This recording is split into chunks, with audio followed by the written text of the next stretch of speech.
The dual simplex method, simplex on the dual problem. Reminding ourselves about what we know. We have now shown this.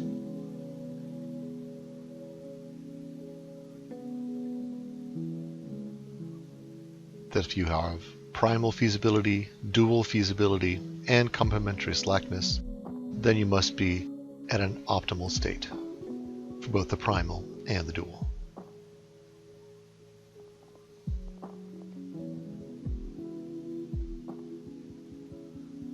This comes from noticing that the optimal solution for the primal problem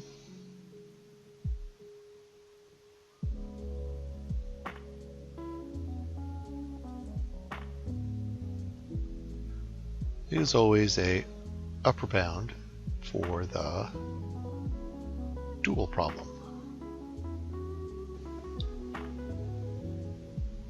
The infimum becomes a minimum when you have feasible lambdas, lambdas for which this quantity is not negative infinity. At that maximum lambda, the two are equal for strong Lagrangian problems, which in this case we have since things are linear. Complementary slackness was noticing that the lambda transpose AX term was in the middle of these two terms. The simplex method can be thought of as keeping primal feasibility and complementary slackness with the goal of getting dual feasibility. The dual simplex method is keeping dual feasibility and complementary slackness with the goal of primal feasibility. Let's look at our standard linear problem. I'm going to maximize, put it in minimize form for the Lagrangian. Go ahead and go back to an equals constraint after we've added all the slack and surplus variables. Set up the Lagrangian. Rearrange to group for x.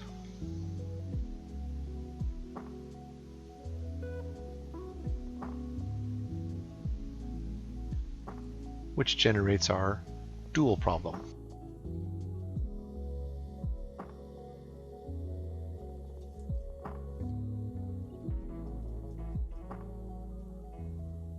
We need the slope vector to always be positive. The constraint on lambda being positive or negative is not explicit. It's implicit in making AX equals B. From back in the linear algebra explanation for simplex, we can divide A into the basic and non-basic variables, and we're solving for the basic, yielding this tableau in the end.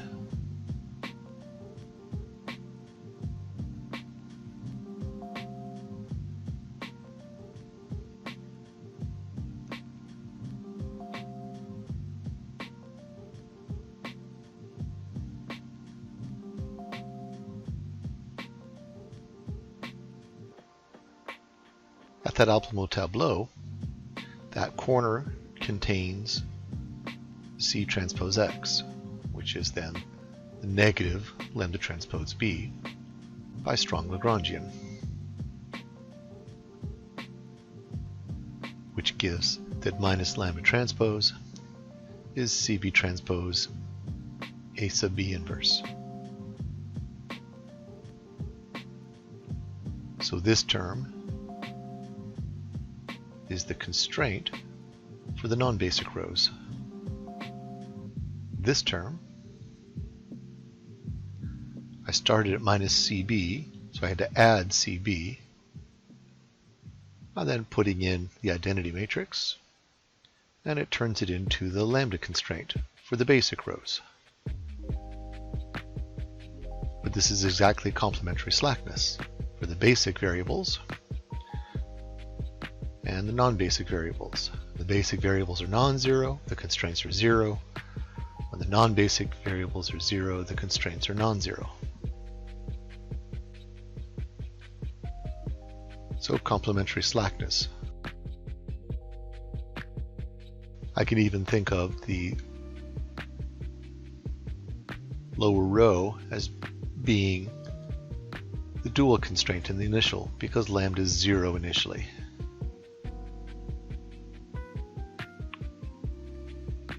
Let's just do one step.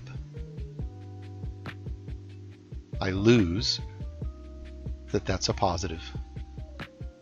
So now lambda is no longer feasible, but I'm keeping that the right-hand side is a positive. So I'm keeping primal feasibility, and I'm keeping complementary slackness. The basic variables, which are non-zero, multiply zeros. The non-basic variables, which are 0, multiply non-zeros. Products are 0. And our goal then is dual feasibility, making the non-basic terms positive.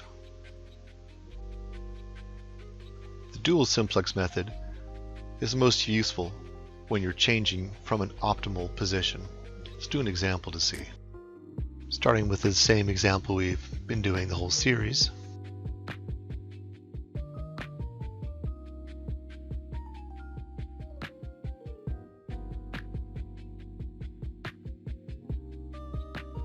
The optimal point and the feasible set. Set up the tableau.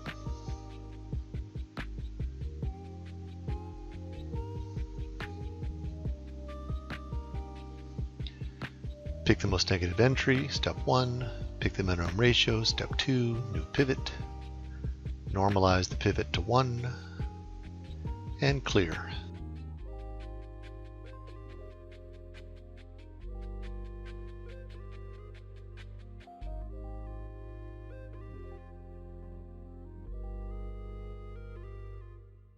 And here's our optimal tableau.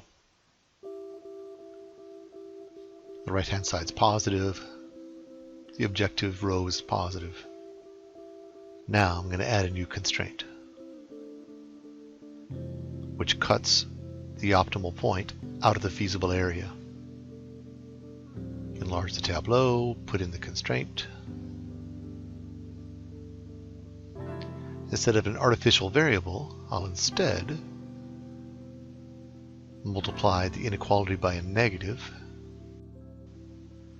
What this gains me is I'm going to maintain dual feasibility, but I'm going to lose primal feasibility.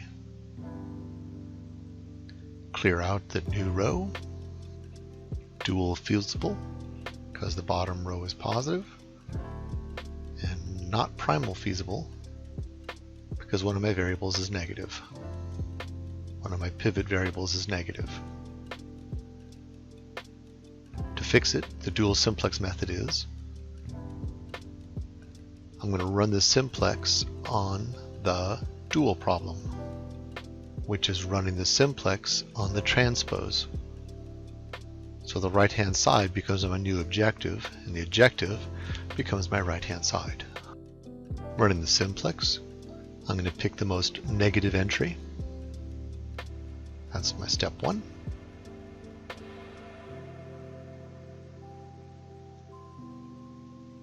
I want the goal for primal feasible. So in that row, I'm only going to look at the negative entries, because when I scale the pivot, I want to scale by negative. But I want to maintain dual feasible, so I want to pick the minimum ratio again, so that when I clear, I maintain dual feasibility. Step 2 of the simplex method.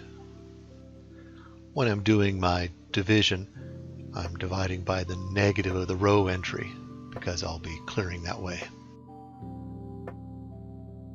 There's my new pivot. And I'm going to scale it for unit length and clear.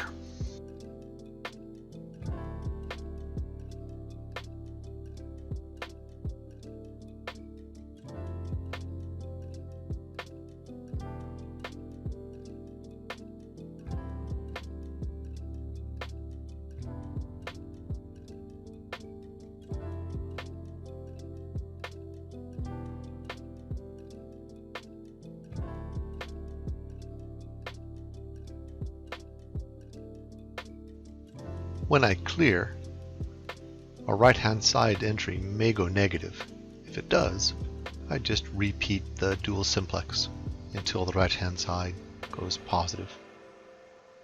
Now the right-hand side is positive, the objective row is positive, and I'm at an optimal solution.